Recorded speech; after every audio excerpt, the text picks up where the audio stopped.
So, Star Wars Outlaws has obviously been a rather hot topic here on this channel. I don't really know if people are watching the Star Wars Outlaws related content because I don't know. I don't obsess over numbers anymore. I just move on to the next video. But it's something that, I was interested in. It was something that a lot of people wrote off when they first saw the first few trailers for the game. But I tried to remain positive and hopeful for this because while I'm not the biggest Star Wars fan in the world or anything like that, I do enjoy some of the movies and a game that supposedly open world, open zone-ish, I think is a better term to use for it, but a game that takes place between Empire Strikes Back and Return of the Jedi, two films that I definitely enjoyed within the Star Wars franchise. It definitely really interested me because I felt like there was a lot of cool things that you could do with it. Now, of course, I made a full review of the game. I didn't think it was the worst thing in the world, but I definitely didn't think it was a game that really excelled at anything. I thought it was kind of mediocre, kind of middle of the road, take it or leave it, maybe pick it up on a sale. And that's just my opinion. There's obviously people that enjoyed the game more. There's people that didn't enjoy the game as much as I did for the little enjoyment that I did get out of it. But I thought it was just something that fell a little bit flat. But for Ubisoft, they need this to be successful. They are definitely banking on the success of Star Wars Outlaws and Assassin's Creed Shadows to make them their holiday money. When you look at some of the titles that they've released thus far this year, the Prince of Persia game didn't really do all that well, even though it was an excellent, excellent game, which is really a shame because I think that should have done numbers. But Star Wars Outlaws is in a tough spot because Star Wars Outlaws, as we know, based on what Ubisoft has told us, has the largest marketing budget for a video game that Ubisoft has made ever. And when you think about Ubisoft games, they've made a lot of video games, a lot of top tier, high quality games and games that have a large budget attached to them. I was actually watching Monday Night Raw last night and I saw no less than 4 commercials for Star Wars Outlaws. So how is Star Wars Outlaws doing in terms of sales? Well, we have some preliminary data that has come out. And while I don't necessarily think it's doom and gloom because I think there are a few different reasons as to why this is the case, it's definitely not looking as strong as really I think Ubisoft would have wanted this to look. So we're going to talk about this, talk about the different factors going into this, and see, is Star Wars Outlaws going to turn a profit? Is it going to be a successful game for Ubisoft? Because I kind of have my doubts. So this information is coming to us from the UK and Christopher Dring. Burn, burn, jing, burn, burn, jing, burn, burn, jing, burn, burn, jing. I wonder if he's ever heard that before. Probably hasn't. He doesn't look like a big Mudvayne fan. But Christopher is the head of gamesindustry.biz, featured in other stuff. He's in a Doctor Who magazine. He must be a big fan of it. But Christopher Dring put out this tweet, and it's obviously gotten a lot of people talking. This was put out at 5 a.m. I was obviously asleep, but, whatever. We're covering it the next day. We don't have digital data yet.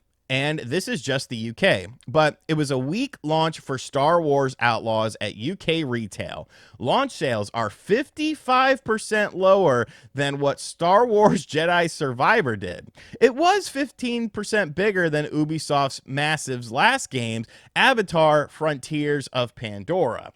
So obviously Star Wars Jedi Survivor, that was the second game in the Star Wars franchise for the Jedi games that were coming out at that time. So, 55% less, yeah, it's not the best thing in the world. 15% bigger than Avatar: Frontiers of Pandora. This game didn't sell anything. This was probably a loss for Ubisoft. And Avatar did not nearly have the same scope and budget of marketing and probably the same cost that something like Star Wars Outlaws did. I am sure that Disney charged quite a bit of money to use the Star Wars licensing in this game. It wasn't a freebie that they just handed out, because we've seen that with other IPs such as Spider-Man. Now you could sit there and say that maybe Spider-Man costs more because of the fact that it actually uses characters within the Spider-Man universe,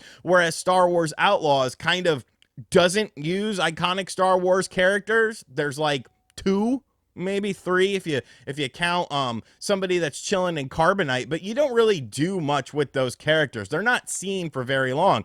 Hell, in the music in the game, it never plays the Star Wars theme.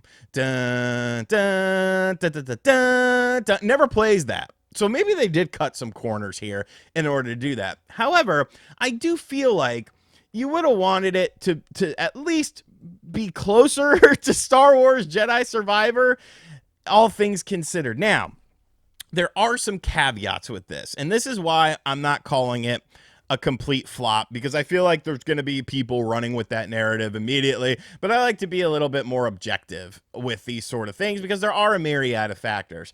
First and foremost, with this is just physical data.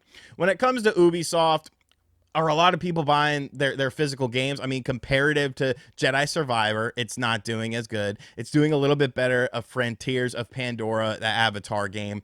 But I do feel like a lot of people potentially picked this up digitally, because when it comes to digital format, I mean, really, you have to install the game anyways and stuff like that. So from a convenience factor, and, you know, considering that there's some things happening in the UK right now, maybe it's just easier to just download the game onto your system. So without digital sales data, you know, I don't think it's fair to completely write the game off. And then we also have to factor in Ubisoft's Plus, I think it's called, or whatever Ubisoft's advanced program is on Xbox, because you could sign up for Ubisoft's program. I think it's like $19 a month or $17 a month or something like that, and you have access to this game.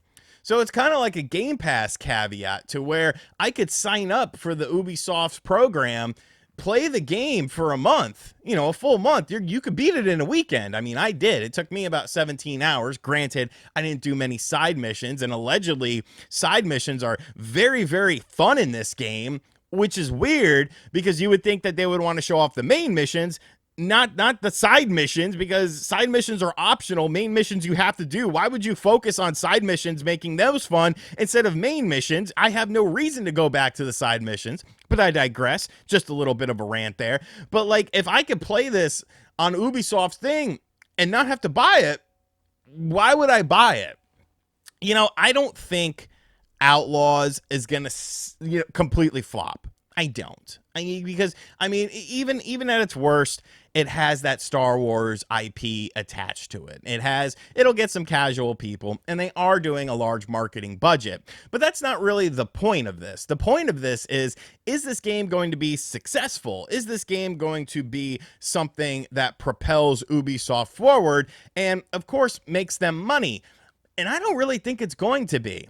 You know, I think at the end of the day, it will sell, you know, a decent amount of copies, you know, probably 10 plus million. But I do feel like a lot of those sales are going to come from like Black Friday deals.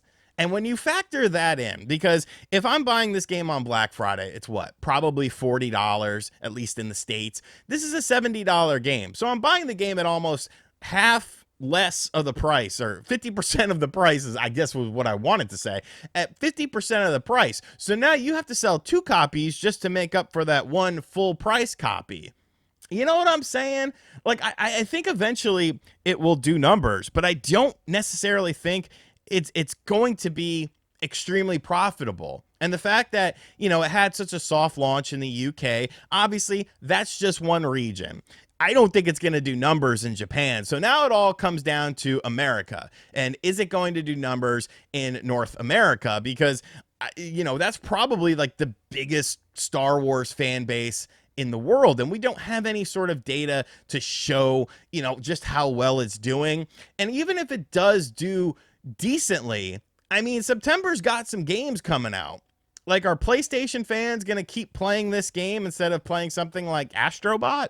I mean, they're not playing Concord. We already know that. That's a failure. This isn't a Concord level failure. But I do think this is going to hurt Ubisoft potentially. Obviously, we do have to wait. And that's why I wanted to look at this objectively. Because I'm not going to say that the game is going to completely flop or anything like that. Because there's not enough information out there. Digital sales could be through the roof, would that make up for, you know, the lack of physical sales? I mean, yeah, the video game industry is changing, but I just don't necessarily see it that way. I think Ubisoft might be in a little bit of a panic mode with this game, and how it just seems to not be hitting with people. I mean, I don't know if you guys have watched the bug videos of this game where people just make compilations of it. Somebody actually reached out to me and wanted to use one of my clips in it, and I was like, yeah, sure, go ahead. But some of these bug videos are crazy, dude. If I would have experienced these issues in my playthrough of the game, I probably would have been a lot more upset and a lot more critical of the game, because some of these things are just unacceptable. But those are just my thoughts. What do you think Star Wars Outlaws is going to do? Do you think this game is going to succeed? Is it going to do well enough to where it turns a profit for Ubisoft and Ubisoft is happy? Or do you think it's not going to quite meet that measuring stick as far as what Ubisoft expected this game to do? Because we're in a gaming crash in 2024, folks. If you have to sell 15 million copies of a game just to break even, there is a problem. There is a massive, massive problem. I will always bring everything back to that. I expect there to be some layoffs and potentially closures at Ubisoft Studios if this game, and especially Assassin's Creed Shadow, doesn't hit.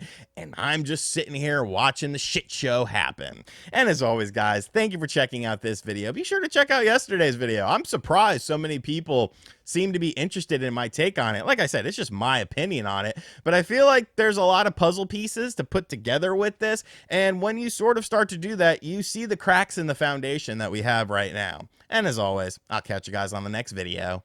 Later.